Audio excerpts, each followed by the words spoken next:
Hello there, it's your friend Phil, Project Management Trainer and Coach. In this video, I'll talk about how to get started in project management. Not everyone has the amount of experience or the education to get certified as a PMP. Some people do not have a degree and they do not have 5 years of experience. So where do such people start from? A great place to start is the CAPM exam, CAPM, Certified Associate in Project Management. This is a 150 question exam tested by the PMI. This 150 question exam costs you $300. If you are a member of the PMI, it will cost you $225. To be a member of the PMI costs you $129. So do the maths and see which one makes better sense for you. But hey, don't forget that being a member also comes with certain perks. Now let me talk about some of the perks you get by being a member. First of all, you get a copy of the standard that this exam is based on. Okay, so this exam is based on the PMBOK guide. That's PMBOK, the Project Management Body of Knowledge Guide. The Project Management Body of Knowledge Guide is about 580 something pages, and that is the book on which the CAPM exam is based.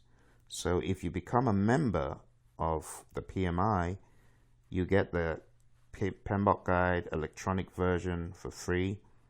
That will enable you browse the book very quickly to find terms you need to know, and it will also enable you have the PMBOK guide on your smartphone or your mobile device. So I would recommend be a member and then pay for the exam, okay? To explain the CAPM exam a little bit more, I want to give you the breakdown of what is required. To take this exam, you need a high school diploma. And in addition to the high school diploma, you need 23 hours of project management education. So if you have that, you can take the exam. Where do you get the 23 hours of project management education? There's several sources for that. One of the sources you can get that is a website known as PMSucceed.com. PMSucceed.com has training that will enable you get the required hours to be CAPM certified. Now, if you go to PMSucceed.com, you'll find a course for the PMP exam, but that same course can be used to train the CAPM exam. In fact, several students who go for that course are CAPM candidates, and they do extremely well on the exam. So, after you've got all the hours for the exam and you've started your studying, the next step is to take the exam. You'd need to fill in your PM application form on this site, your CAPM application form on this site. So again, if you go to pmi.org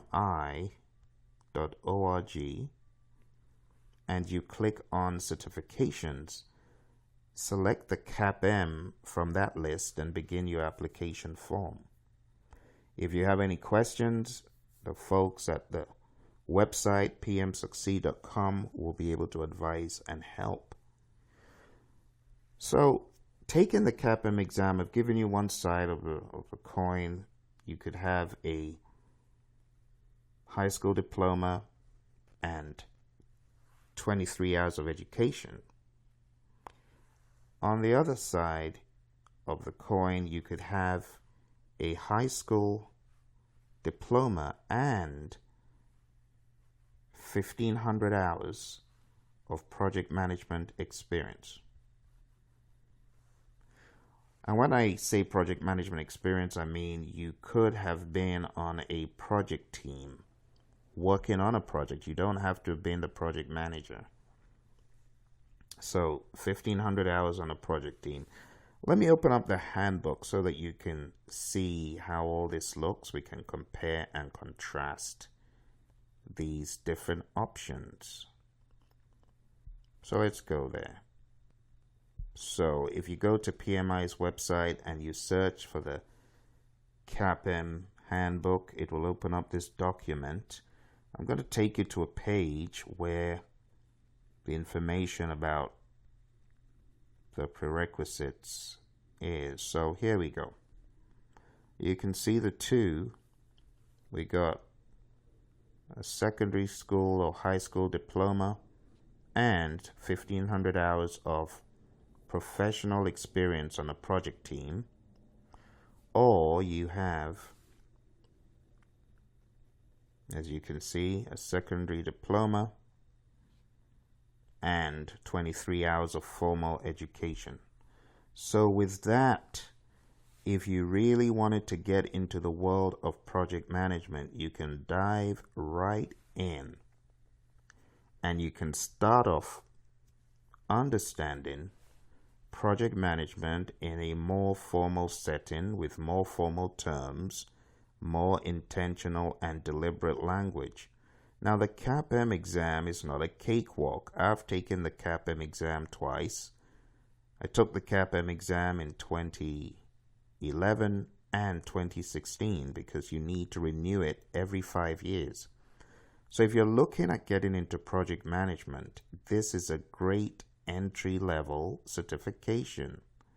The first question I get from a lot of people is, Phil, will I get a job? Well, don't forget, even with a degree, getting a job is dependent on how well you can demonstrate that you can apply the knowledge you've earned, the knowledge you've acquired. So this knowledge that you acquire, getting ready for the CAPM, it's really what you can do with the knowledge. I had a student who came for our PMP class back in 2010, and she was so curious and keen on knowing more about project management that after she got CAPM certified, she kept studying, was not a PMP, and went for a job in a government agency and got a good job, and from there got promoted and kept getting promoted until the point where she didn't even need to prove she was a PMP to get ahead. She had demonstrated through applying her knowledge that she could do the job and beyond. So if you're going for the CAPM, don't look at it as the end, or don't look at it as the place you stop, but look at it as the place you begin to apply knowledge that you will earn, that you will acquire. So, in addition to what I've just said, I would advise that you look through the entire handbook, try and get a better understanding of the certificate. You can take a look at the prices once again on this page. You can see the prices. And most importantly, you want to look at the breakdown of the exam. Let's go to page 19 of this document. We can see we've got 150 questions, 135 are scored, 15 are not. We call those pre-test questions. They could be used eventually, depending on people's performance on those questions. We don't know what questions they are. If you go to the next page, you can see the breakdown of the CAPM exam. You can see we've got in Chapter 3, 15% of the questions, Chapter 4, 12% of the questions on down. So that tells you that Chapters 1 and 2 are implicitly blended into the other questions because the PMBOK guide has 13 chapters. So that's pretty much it. If you want to get started on the CAPM exam, it is extremely easy. The PMI have also made it very, very accessible. You can actually now take your CAPM exam in the comfort of your home.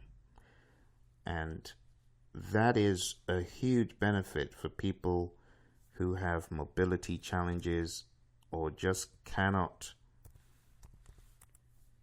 take the exam anywhere but their own home. If a test center is too far away, you can take the CAPM exam at home. So let's take a look one more time on PMI's site, how to get more information about this. Click on certifications, go to CAPM. You can read up all about this. If you want to apply, click on that and begin the application. It's very straightforward. Click on this. It says new online proctoring testing now available. That's what I was talking about. You can actually take this in the comfort of your own home. PMI have put out a video. I would recommend watch the video, learn more about how you can get this done. Okay? Because I know that there are lots of my followers out there on Facebook, on YouTube, who do not have the ability to take the CAPM. They'll take the PMP, I beg your pardon, because they don't have the funding for it. If you're one of those people, you don't have the funding for the PMP and you want to get started in project management, go for the CAPM. Good place to start is pmsucceed.com. pmsucceed.com. And when you get to pmsucceed.com, you can subscribe for anywhere from 1 week to 60 days or 180 days, 6 months. It really depends on how quickly you can go through the content and how effectively you can absorb it. Okay. So that would be my suggestion to you if you want to make a career out of project management, you don't know where to start. A good place is to begin studying for the CAPM exam. Okay? I'm going to give you a really quick breakdown before we close of project management through the lens of the PMI, because I know a lot of people may not have read any of the PMBOK guide or known anything about it before watching this video. So let me break this down for you. The PMI in the PMBOK guide have broken project management down into 5 groups, 5 areas that we could break project management down. We call them the 5 process groups. The first process group is called initiating.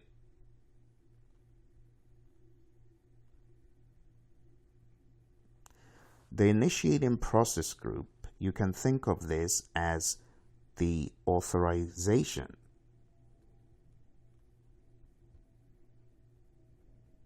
Authorization for the project. It gives the project manager authority to start the project, to manage the project, to apply resources to the project.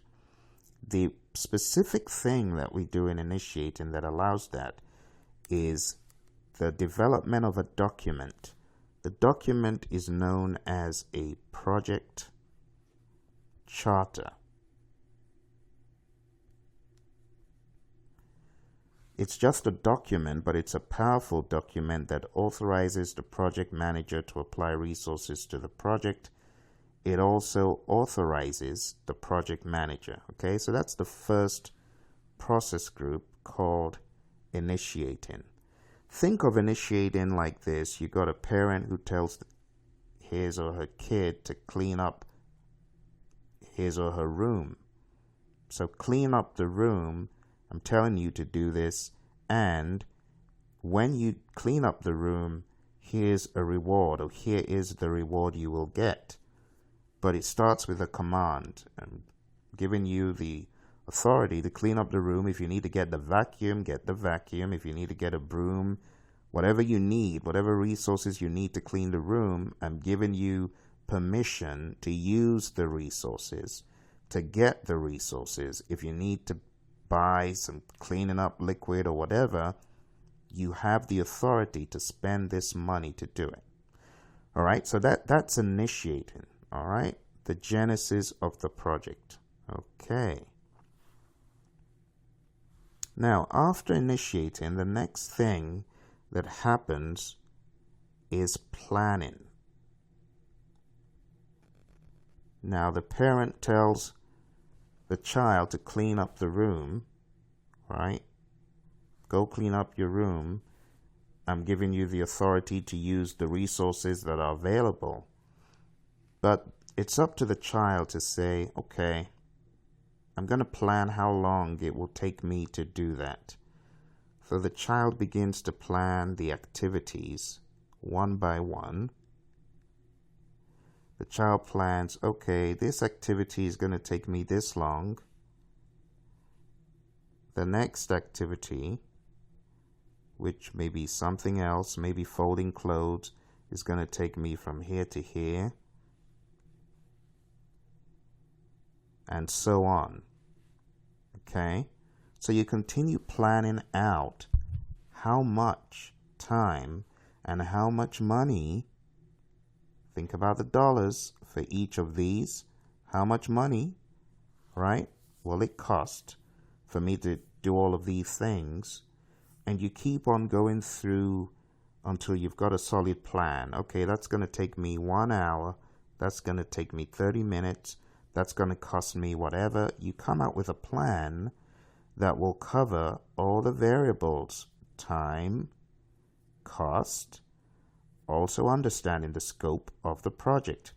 Do you want me to just tidy up my room, the parts you can see, or do you want me to go into the closet and begin to pull out clothes and take them to the laundry? So you have to understand the scope, okay? So you can ask the parent, hey, what do I need to do exactly? Is it just what you can see, or do you want me to go into the closet? Get further clarity, you know? That's what we call scoping out the project. You need to understand exactly what needs to be done, okay? So that's what we call planning out the project. Understanding how long it will take, how much it will take, understanding the specific work that needs to be done. And then the next thing is to execute.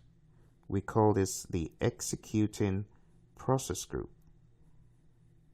So as you're executing, you're carrying out the plan. That's really what you're doing.